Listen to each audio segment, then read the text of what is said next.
So we've now looked at this third strategy that utilitarian theorists might adopt to respond to the objections that have been raised with regard to act utilitarianism. Namely, they can switch from an act-based structure for utilitarianism to a rule-based structure for utilitarianism. We've discussed how that would work, and I've given you examples like free riderism that suggest how it might address some of these residual problematic cases if they can't be addressed by either the first or the second strategy.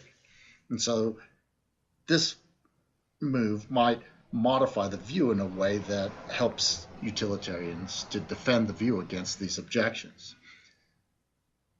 Rachel's is skeptical about the ability of rule utilitarianism to produce a viable theory that's going to solve all the residual difficulties with act-based utilitarianism. And so we want to look at some of the objections that he brings up with regard to rule-based strategies. So the first objection that he brings up, he notes that theorists question whether or not we can come up with exceptionless rules that are going to consistently promote the greatest good for the greatest number. This is the general worry about rule-based ethical systems that we'll come back to when we talk about deontological ethical theories like Immanuel Kant. But let's look at it now in relationship specifically to rule-based utilitarianism. So the idea behind the rule-based approach is that we're able to formulate a set of rules that, when followed consistently, is going to produce the greatest good for the greatest number. And by doing that, we can then exclude these individual cases where ethically questionable actions result in greater overall happiness in that specific case. But do we really exclude those cases? So imagine we've got a rule that says, don't lie. This is a general ethical rule, and we could make arguments, look at data to support a claim that it promotes the greatest good for the greatest number when people act consistently in accordance with that rule. And prima facie, at first blush, that seems pretty plausible. But there's still going to be these individual cases that violate the rule, but in those individual cases promote greater happiness. So the rule overall is seemingly the best rule, but there are these individual cases where the outcome would be better if the rule was violated. So the objection that Rachel's raises is, suppose we look at all these cases and we try and find some underlying commonality to them. And if we can do that, we can then formulate a modified version of our original rule that allows for those actions while imposing a general prohibition against lying, and as a result, has greater overall happiness across all the cases, and hence becomes the rule of choice. And this looks problematic. Right? So suppose that we formulate our rule, never lie, and then we realize that if you lie when you can get away with it and it benefits you significantly personally without harming others too much, then if we formulate a rule that says don't lie except in those conditions, that rule will capture all the good cases when you don't lie and that maximizes happiness, and all these other cases where you do lie but that results in greater happiness than if you didn't. And that looks like, from the utilitarian perspective, the rule that we should adopt.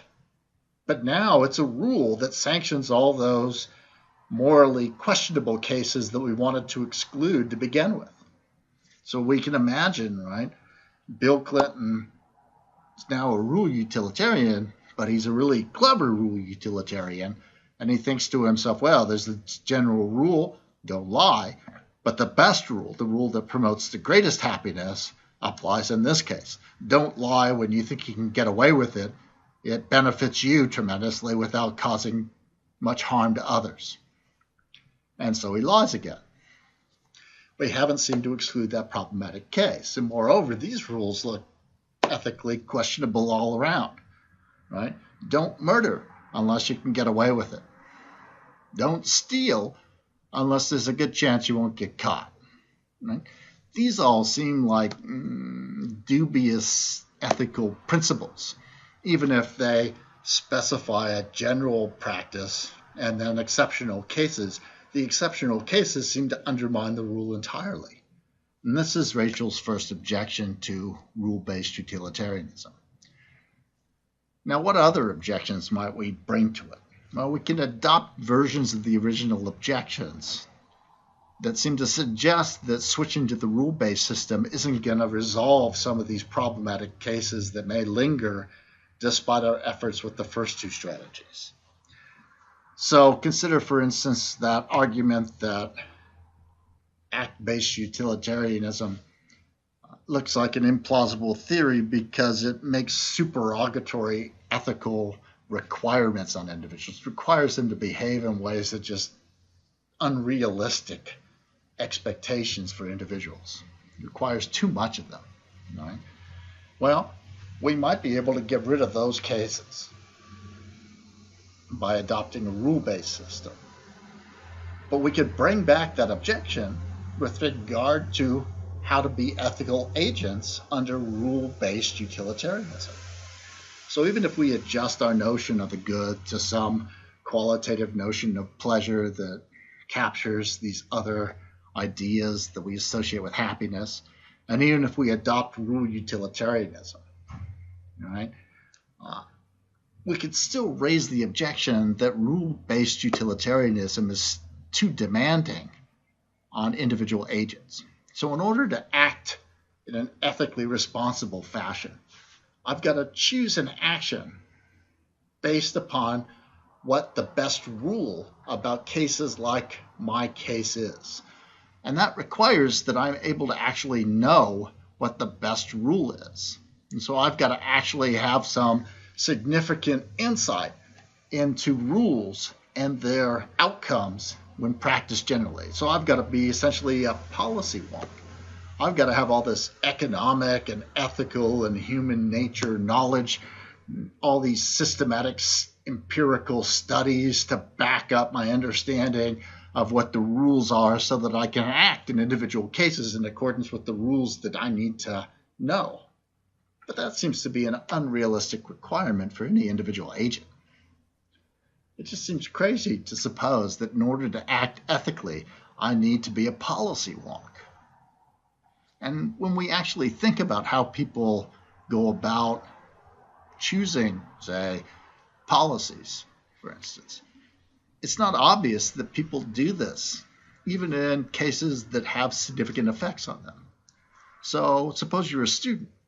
Not only you're a student, but you're working full-time at Walmart, so you're only making minimum wage. So you're making maybe $7,100 a year working full-time at Walmart for minimum wage and going to school full-time. You're working really hard, right? You're trying to better your life and to contribute to society, so on. Let's think about your regulatory tax rate. How should income be distributed for people? Well, you're working really hard, full-time at a job, going to school, right? Your regulatory tax rate, though, is exactly the same as the Walmart heiress, Helen Walton. She pays the same regulatory rate on her capital gains from Walmart stock that you pay on your income working for minimum wage full-time. And let's look at the differences in your lives. You're working full-time, going to school, and you're making basically not a living wage. Helen Walton's living in an enormous mansion or mansions, lounging by the pool all day, feeding chocolate bonbons to her chihuahua, and doing absolutely nothing. But you have the same tax burden. we don't really think about that when we think about, income distribution, for example. We don't look at the actual consequences of various policies, even if they may affect our lives pretty dramatically. And it seems that any theory that requires us to do that puts kind of unrealistic demands on people. I mean, in order to act ethically on this line, I have to really be a policy wonk. I really have to go and exhaustively research this while being a full-time student and working full-time at Walmart. And that seems too much to expect from any individual agent. So it looks like we can reformulate the objection that utilitarianism requires too much of individual agents based specifically on adopting a rule version of utilitarianism.